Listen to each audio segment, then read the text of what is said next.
Hello everyone, and welcome back. Tonight's story is 9 Dead Strange Rules of My Coast Guard Job in Alaska. Answering the radio was a mistake.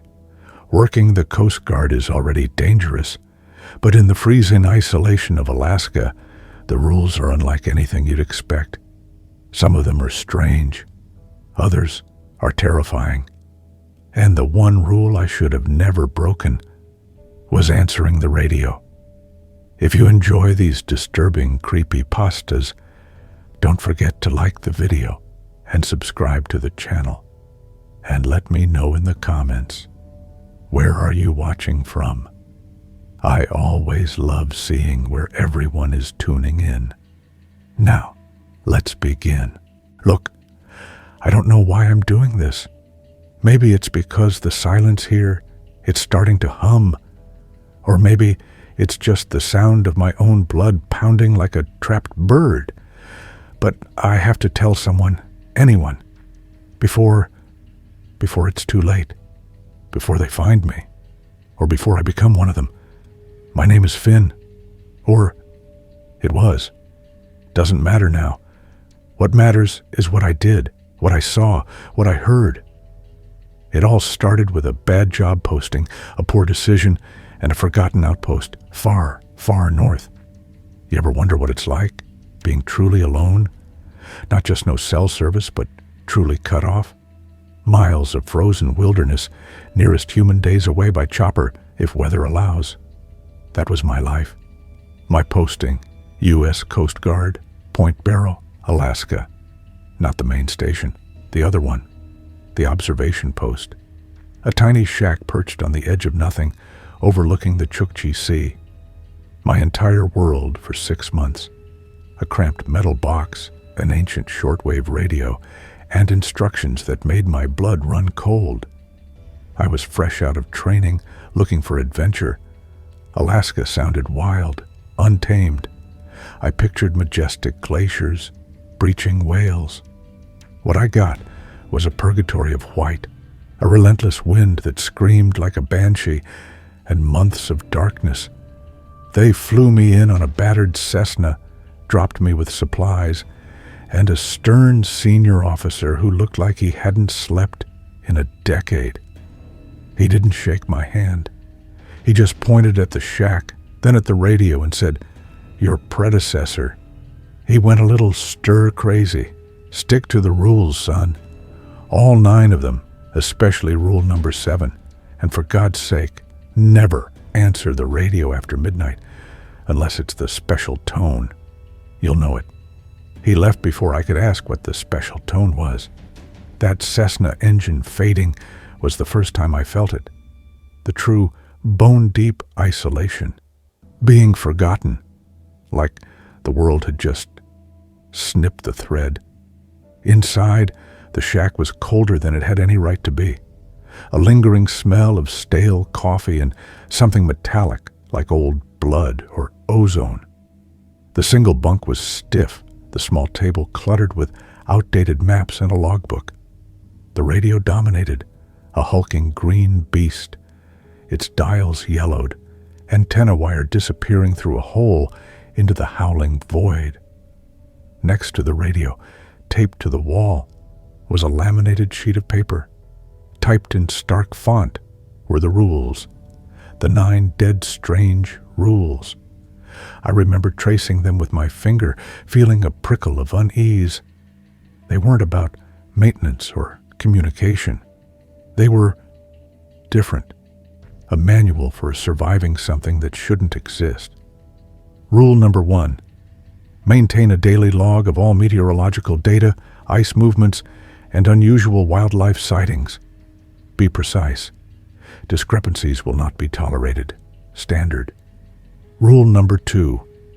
All equipment must be checked and calibrated at 0, 600, and 1800 daily.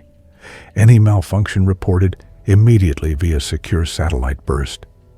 If satellite fails, revert to emergency beacon. Sensible. Rule number 3. Under no circumstances are you to leave the immediate vicinity of the shack during a whiteout or sustained blizzard.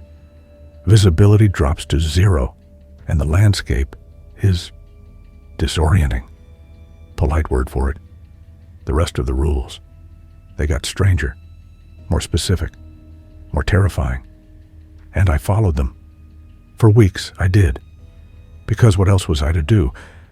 Miles from anywhere, with only the wind, the rules, and the constant low hum of the radio, waiting. Always waiting. Until it stopped waiting. That's when I broke rule number 7. My mistake. That's when everything changed. The world isn't what you think it is. Up here, where the ice meets the sea, the veil is thinner, and they are always listening. Always. This is it. Probably my last transmission.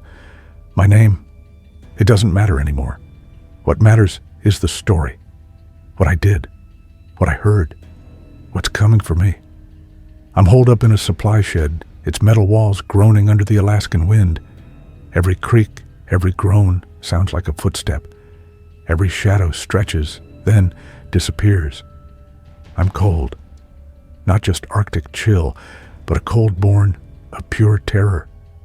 I have to tell you this because if I just vanish like the others, then no one will know, no one will understand, and they will keep coming. They'll keep using the rules. Someone else will make my mistake. It started, as nightmares often do, with an ordinary decision. I'd just finished basic Coast Guard training, young, idealistic. I wanted something real. A 6-month posting at an isolated observation point in Point Barrow, Alaska. I jumped. The recruiter, a grizzled chief, just grunted. Isolated is an understatement, son. Truly alone. Just you, the ice, and the radio, and specific instructions. I shrugged it off. Alone? Perfect. 6 months of peace. I envisioned northern lights, packed books and coffee. Foolish. How little I understood. The flight in was memorable. A tiny battered bush plane, its engine sputtering. The pilot, face etched with unsettling lines, barely spoke. He just pointed out vast, featureless white. No trees, just endless snow and ice, blurring into the gray sky. An ocean of nothing. Then, a speck. A tiny metal box, perched precariously on a raised platform. A flimsy antenna mast. My new home. My prison. The pilot didn't even cut the engine completely. He landed, barely skidding to a halt. Before I could unbuckle, he wrestled my duffel out. His eyes, wide, almost frantic, met mine. He didn't speak, just pointed at the shack, then the sky, made a frantic get inside gesture, and scrambled back to the cockpit. The plane lifted off, leaving me in profound, aching silence. The silence hit first. Not just absence of sound, but an active silence, heavy, alive, pressing down. The wind, a murmur before, now slammed into me, stealing my breath. It carried ozone, salt, and something ancient, metallic like rusted iron. I practically stumbled into the shack, wrestling the heavy door shut. The interior was Spartan, cot, table, chairs, a tiny stove. The radio dominated, an antique, military-grade shortwave, its dials glowing faintly. A thick cable snaked outside to the antenna. Above the radio, taped with yellowed adhesive, was a laminated sheet, typed in stark letters, the rules. The 9 dead strange rules. My hand trembled as I touched the cold plastic. I read them, slowly, then faster, breath-catching. They weren't standard procedures. They were something else. A manual for dealing with things that shouldn't exist. Rule number 1. All meteorological data, ice shifts, and wildlife movements must be logged rigorously. Note any anomalies. Extreme precision is paramount. Deviations are catastrophic standard. Rule number 2. Maintain a strict communication schedule. Broadcast standard weather reports at 0800 1200, 1600, and 2000 Zulu. Listen only for inbound Coast Guard traffic. Confirm identification codes meticulously sensible. Rule number 3. Under no circumstances are you to operate the shortwave radio between 0000 and 0600 Zulu, except for inbound, pre-designated distress signals. You will recognize the tone my eyes snagged. Pre-designated? A 6-hour blackout? The hair on my arms stood up. Rule number 4. Any unusual audio anomalies on the radio outside of designated broadcast windows or within the 0000 to 0600 Zulu period are to be logged immediately. Do not attempt to identify or respond to these. They are not intended for you. My heart pounded. Unusual audio anomalies. What did that even mean? Rule number 5. Should you observe any out-of-place natural phenomena, unnatural lights, formations in the ice not attributable to known geological processes or anomalous animal behavior, record them with extreme prejudice. Do not approach. Do not investigate. Remain within the confines of the outpost. Getting weird. Extreme prejudice. A sentry duty for an invisible enemy. Rule number 6. Do not, under any circumstances, allow the outpost to fall into disrepair. All systems, especially the environmental controls and the perimeter floodlights, must be fully operational at all times. Failure to maintain will result in immediate extraction and severe disciplinary action. And worse, what could be worse than severe disciplinary action? Rule number 7. If you hear voices on the radio during the 0000 to 0600 Zulu period, and they are not using the pre-designated distress tone, do not answer them. Do not acknowledge their presence. Do not let them know you are listening. They are not human. They are waiting for you to break the silence. Ignore them at all costs. My blood ran cold. Not human. They were waiting. This was the one the pilot hinted at, the one the senior officer warned me about. The reason for the blackout. Rule number 8. If a distress signal is received with the pre-designated tone, record the coordinates and transmit them immediately to command. Do not attempt rescue. Do not attempt communication beyond acknowledgement of receipt. Search and rescue will be dispatched from a secure, distant location log, but not help. Against my Coast Guard training. Deeply, fundamentally wrong. And finally, rule number 9. Should any of the above rules be compromised, particularly Rule 7, prepare for the possibility of significant changes to your operational parameters and to your environment. Do not leave the outpost. Lock all doors. Do not answer any knocks. And pray. I was here for 6 months, 6 long, grueling months. The first few weeks, I was a model Coast Guard officer. I meticulously logged my data, maintained the equipment, and never, not once, turned on that radio between midnight and 6 a.m. The silence during those hours was absolute, broken only by the shriek of the wind or the distant groaning of shifting ice. But loneliness started to gnaw.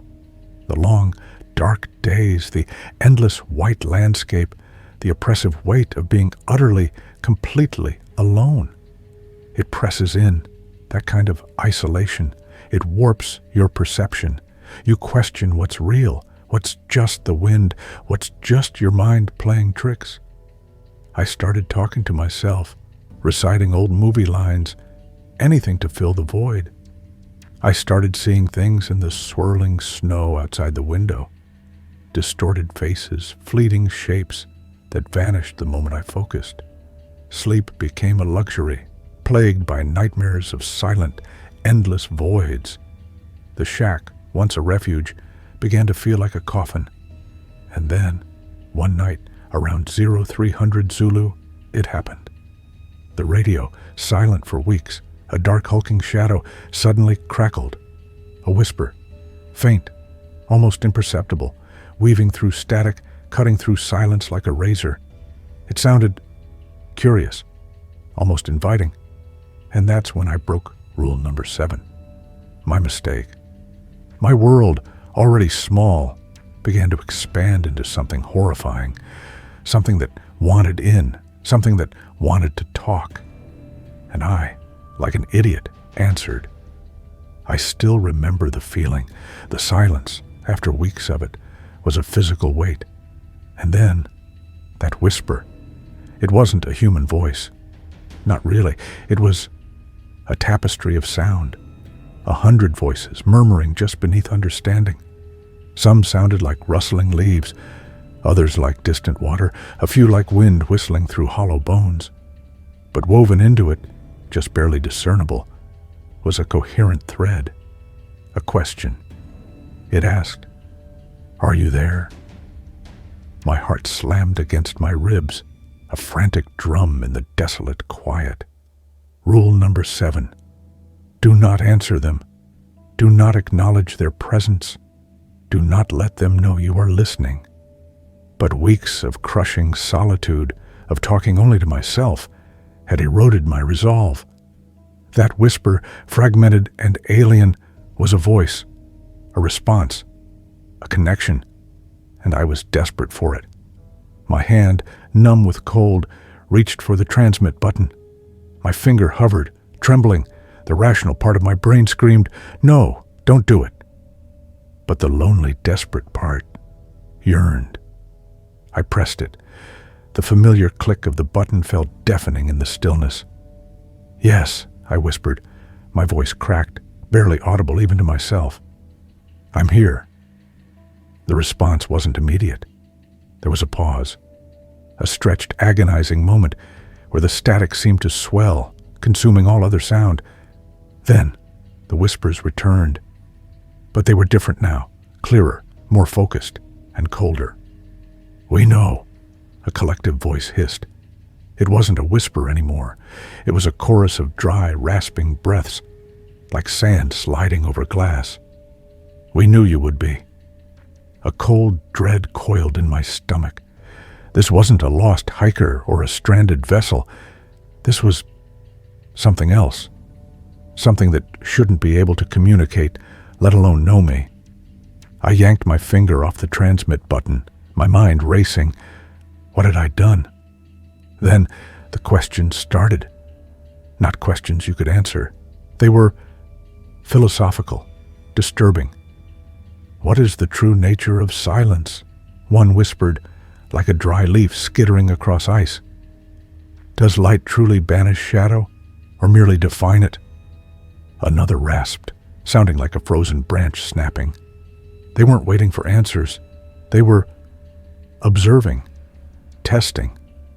I sat there, frozen, listening to this nightmare symphony of alien philosophy, the static thrumming a sickly bass line. My eyes darted to rule number 7, hanging like a condemning judge above the radio. They are not human. They are waiting for you to break the silence. I had done it. And now, it started subtly.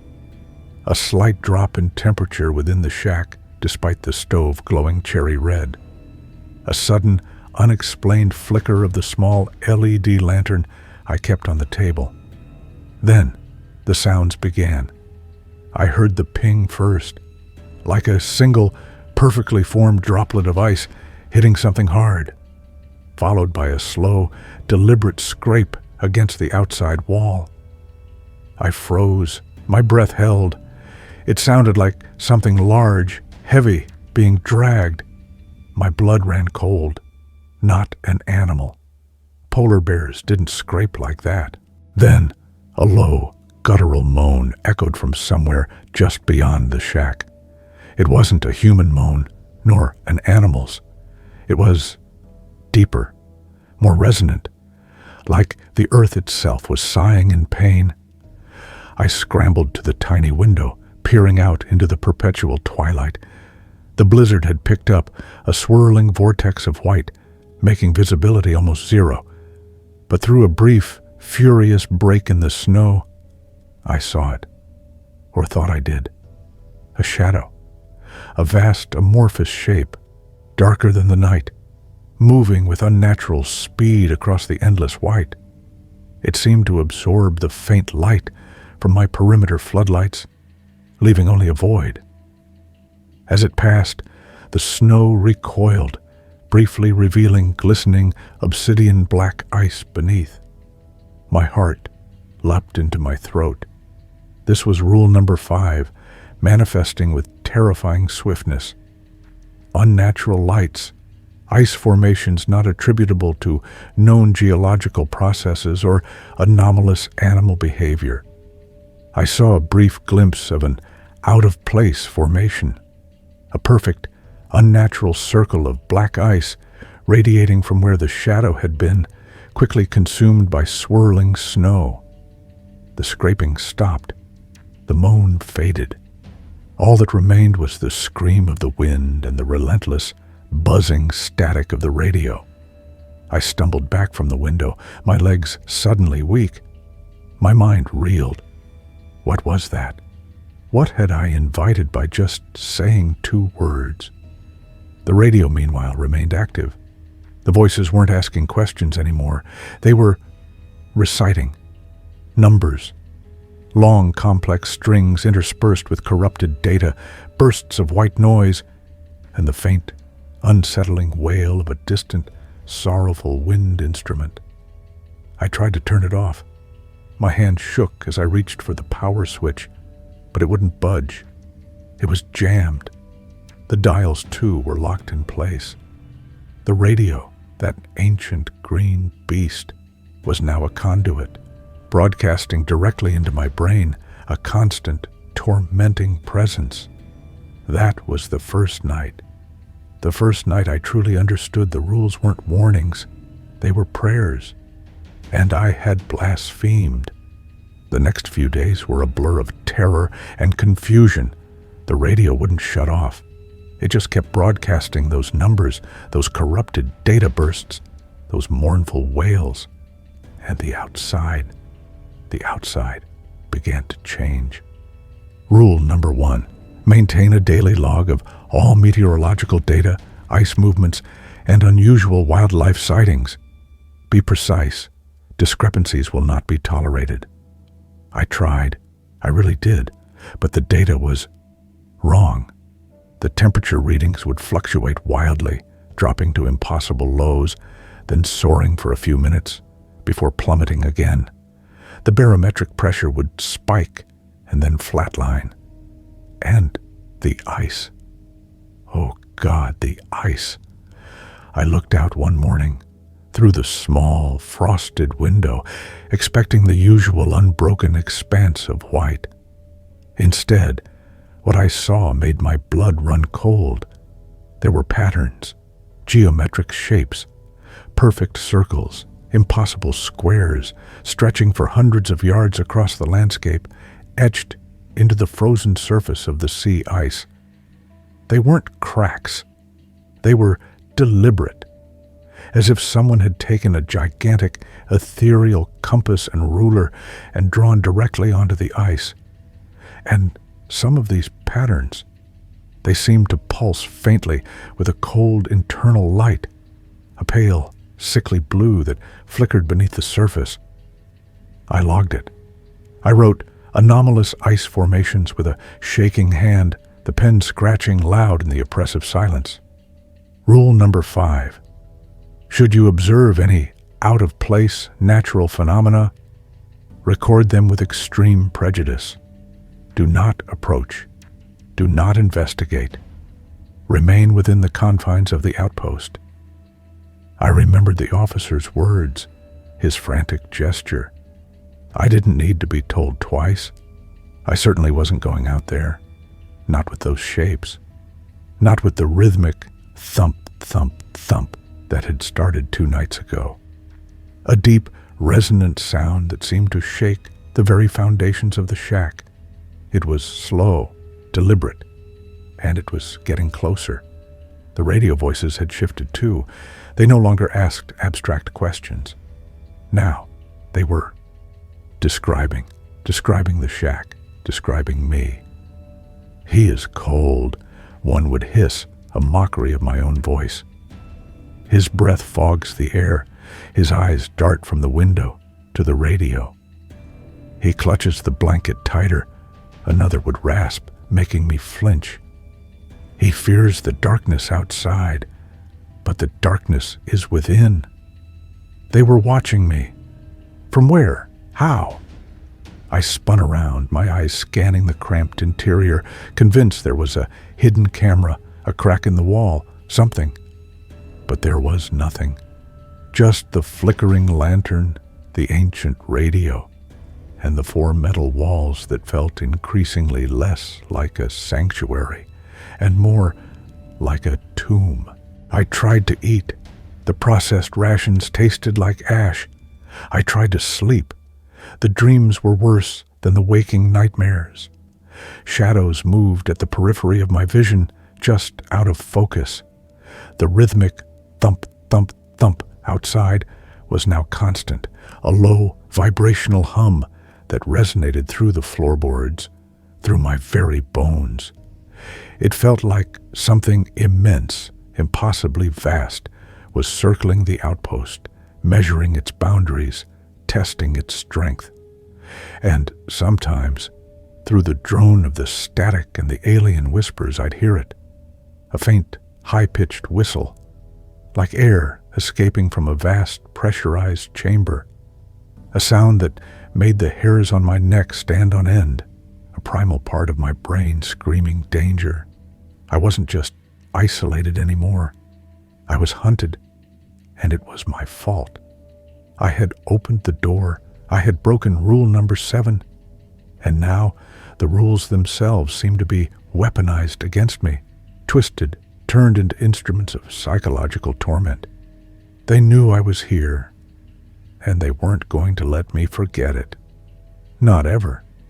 After that first night, after I'd stupidly confirmed my presence, the radio became a living thing, no longer equipment, it was a mouth. And it never stopped talking.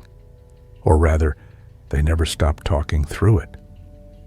Numerical sequences continued, sometimes interspersed with distorted human speech, twisted beyond recognition.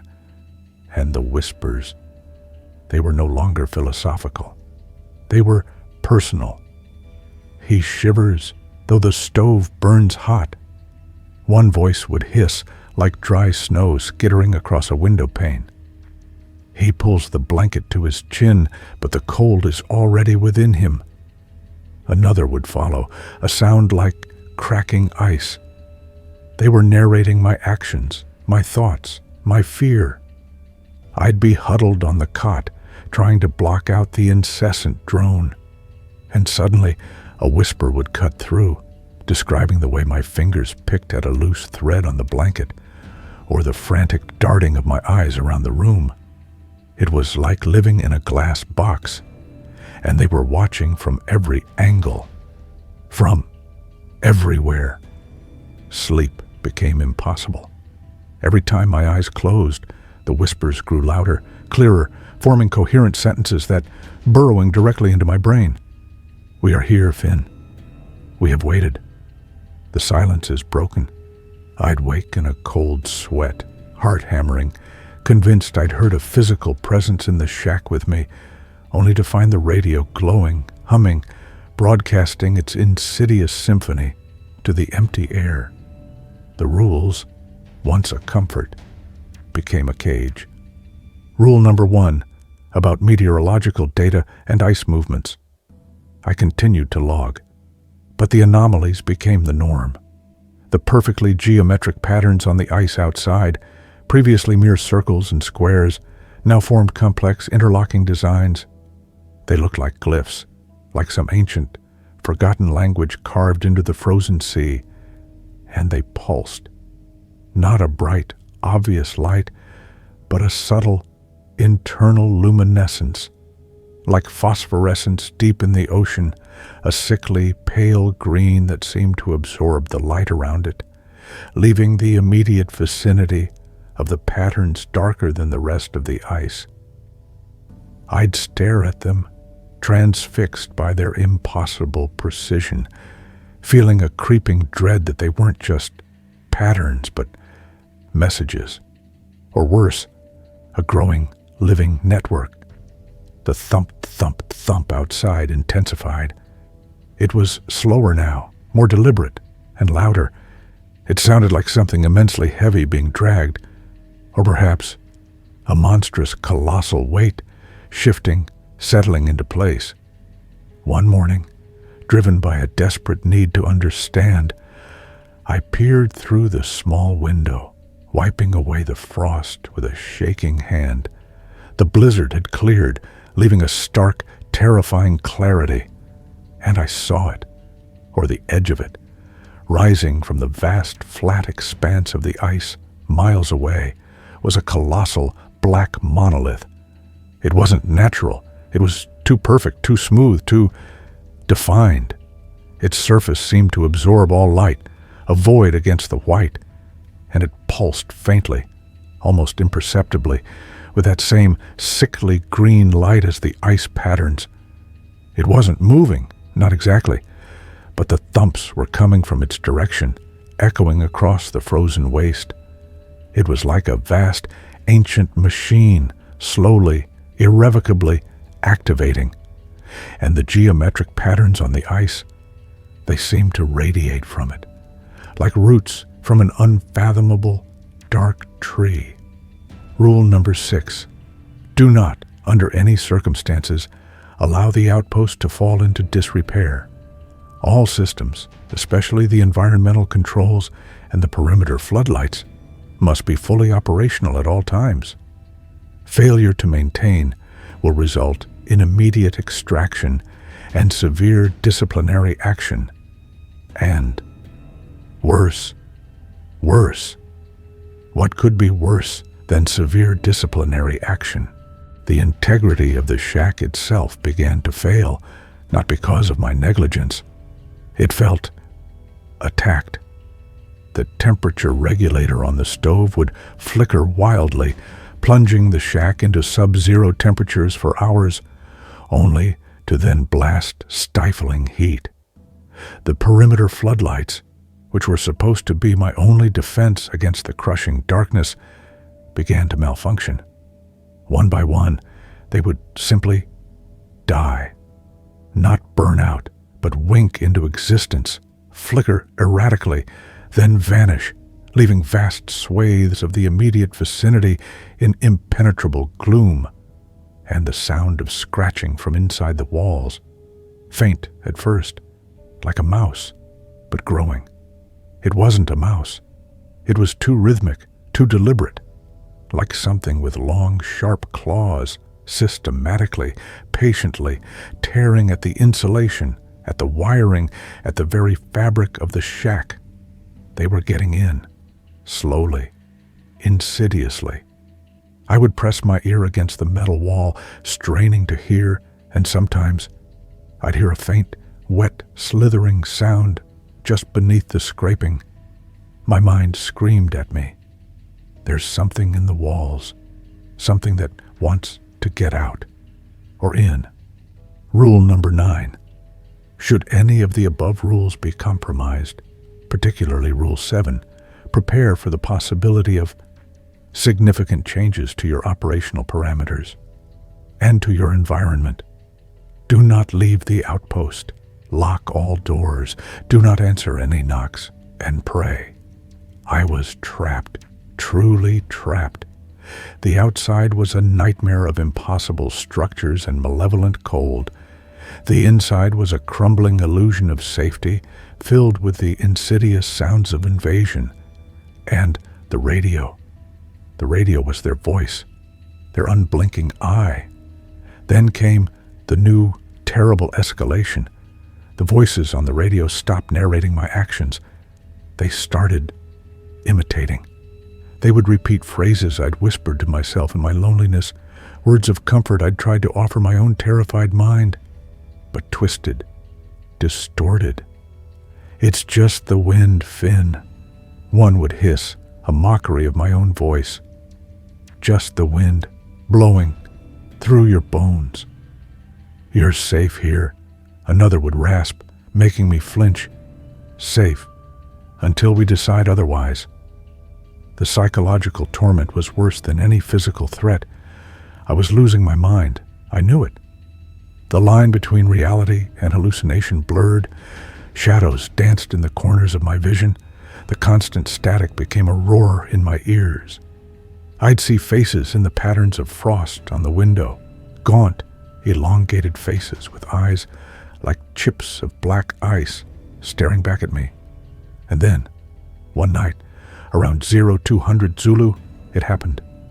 The sound, the specific, unmistakable sound I'd been warned about. The pre-designated distress tone. A series of 3 distinct, high-pitched beeps, followed by a pause, then 3 more.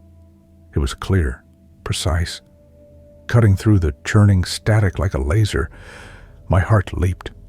A Coast Guard distress signal. Someone was out there, stranded, dying. My training screamed, "Respond, help, save." I remembered rule number 8.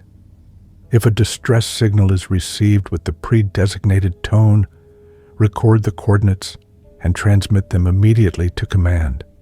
Do not attempt rescue. Do not attempt communication beyond acknowledgement of receipt.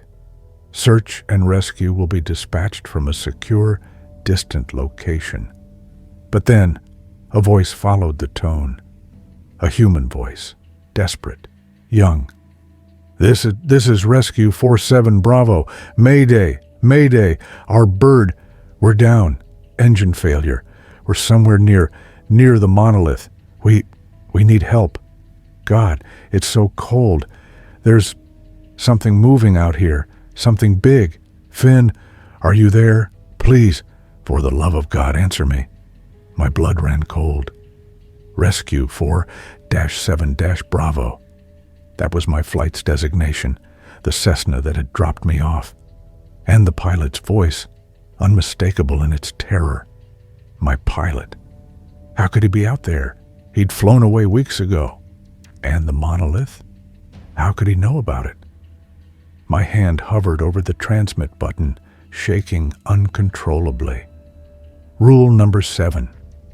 If you hear voices on the radio during the 0000 to 0600 Zulu period, and they are not using the pre-designated distress tone, do not answer them. Do not acknowledge their presence. Do not let them know you are listening. They are not human. They are waiting for you to break the silence. Ignore them at all costs. But this was the tone, and it was a human voice. My pilot. It was designed to play on my training, my humanity. It was a perfect trap, a test. I stared at the radio, sweat plastering my hair to my forehead despite freezing temperatures. Was it them? Mimicking? Or was it real? My mind was a battlefield. My human part screamed to respond. The terrified, logical part knew the entities were playing with me, knew my weakness, knew I'd broken Rule 7, and now they were dangling the bait. "Finn, please, we hear your signal. Don't leave us out here. It's coming for us. It's right outside the hull. Oh God, it's scratching. It's knocking." The knock. Rule number 9. Do not answer any knocks. They had linked the distress call to a physical manifestation. The thumping on the door wasn't just a knock. It was the knock. The one they had warned me about. The one I must never answer. My breath hitched in my throat. My pilot's voice, distorted by fear, continued to scream from the radio, begging for me to open the door, to let him in.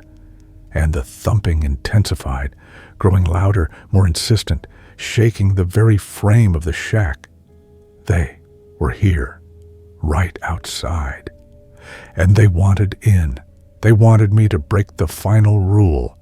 They wanted me to open the door. The pilot's voice on the radio begged, screamed. He pleaded for me to open the door, his words growing more frantic, more desperate. And with every desperate word, the pounding on the door intensified, rattling the very hinges, splintering the aged wood. Rule number 9. Do not answer any knocks. But it was him. It sounded so real, so human. My hand was already outstretched, fingers brushing the cold metal handle. Just turn it. Just open the door. It was pure agony, that choice. Every instinct screamed to help, to rescue. But then I heard it. A subtle shift in the pilot's voice. A faint, almost imperceptible stretch in his syllables, like sound being drawn through thick, viscous fluid.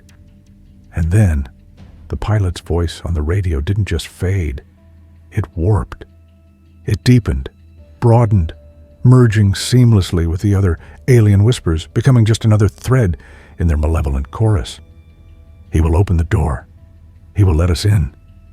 It wasn't him. It had never been him. It was them. A final, cruel test. A trap laid with the most potent bait.